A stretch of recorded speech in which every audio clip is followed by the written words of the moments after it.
Bonjour Grégoire. Bonjour Ségolène. Métro Mon Amour, donc c'est le rendez-vous qui va être installé chaque matin sur France Bleu. Et on va s'arrêter à chaque fois dans une station de métro.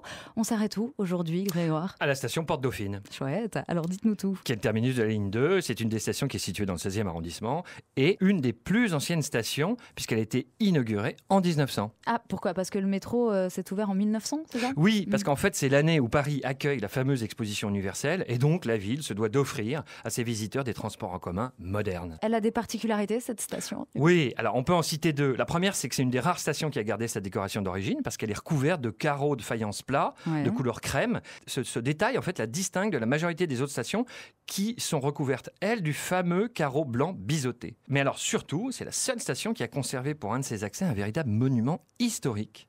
Un édicule Guimard. Alors l'édicule, c'est ce qu'il y a devant la bouche de métro, hein, c'est ça, à l'extérieur? C'est l'accès en fait, c'est qu'on trouve sur la voie publique. C'est un petit bâtiment typique des années 1900 qu'on appelle de style Art Nouveau. Et en fait, il porte le nom de son concepteur, qui est l'architecte Hector Guimard.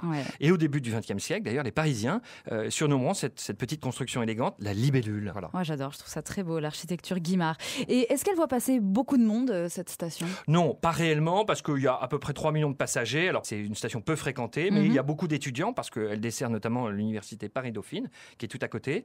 Mais c'est peut-être justement l'occasion d'aller faire un tour à cette station pour découvrir ce monument historique. Et ben voilà, la station Porte Dauphine, décryptée, décortiquée par Grégoire Tonat. Merci beaucoup Grégoire, et on se retrouve demain. Merci Ségolène. À demain pour la station Cluny-la-Sorbonne.